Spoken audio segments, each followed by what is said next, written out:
原里充满期待，那种进入亚马逊丛林的感觉。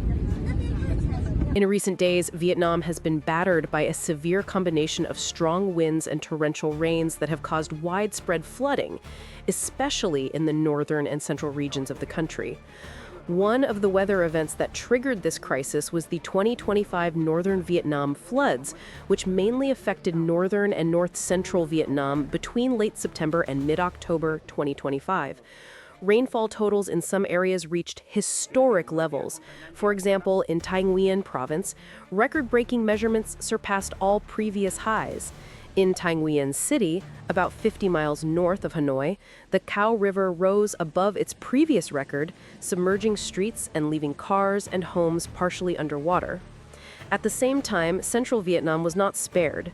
Cities like Hue saw widespread flooding, with parts of its historic downtown area inundated after unprecedented rainfall for the region.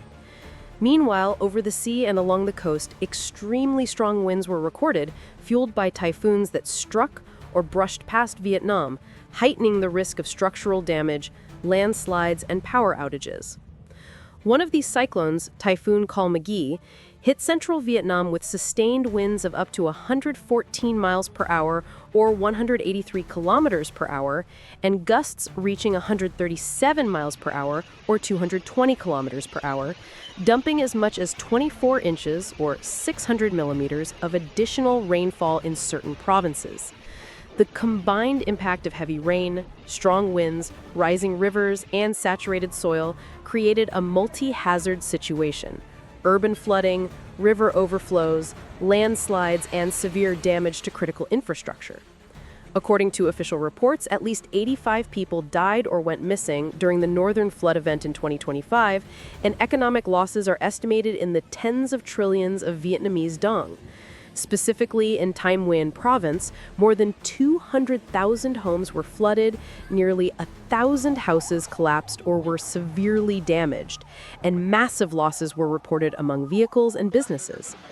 Agricultural zones were also hit hard. Rice paddies, orchards, and fruit crops were wiped out or left underwater, which will impact production and rural economies for some time.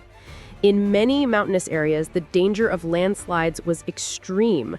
Rain-saturated soil gave way, trees uprooted by the winds triggered rock falls, and key access routes were cut off.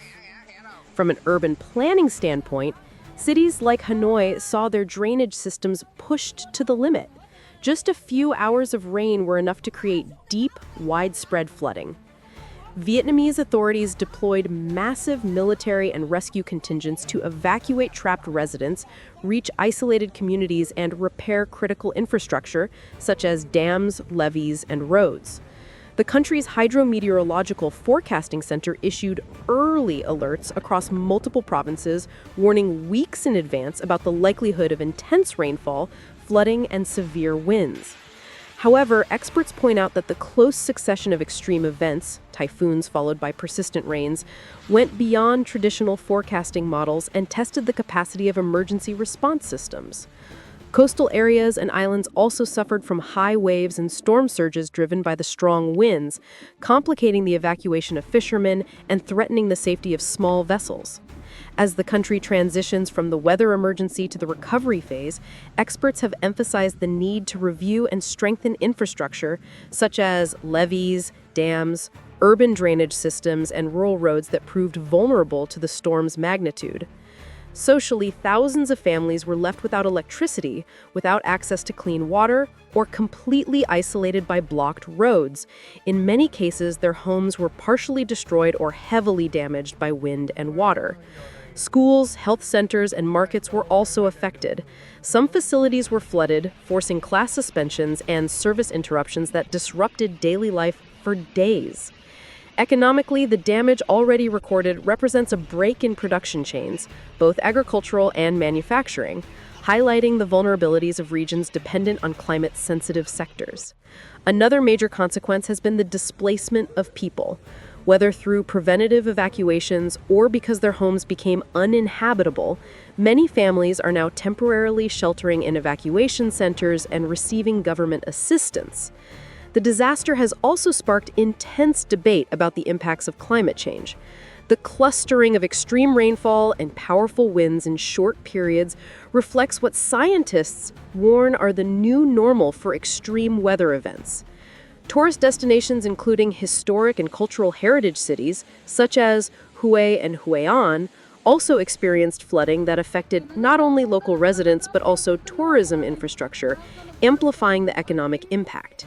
In the coming weeks, recovery efforts will focus on clearing debris, repairing damaged roofs, restoring power supplies, draining flooded zones, and reinforcing critical points before the next rainy season begins.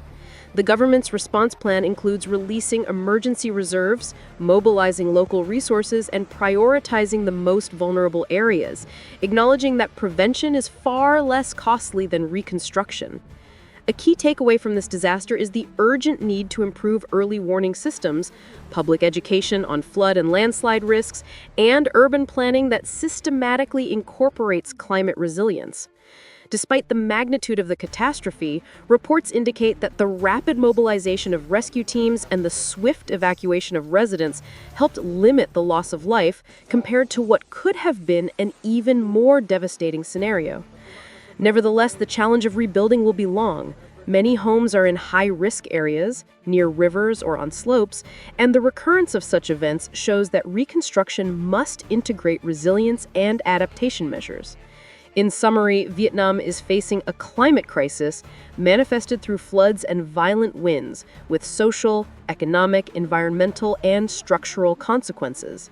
The country is now moving from an emergency phase to recovery, but also towards a deeper rethinking of how to prepare for extreme weather events that, according to experts, are likely to become increasingly common. Personal sa Barangay Bakayan, kita ninyo daghang kay mga tao para sa atop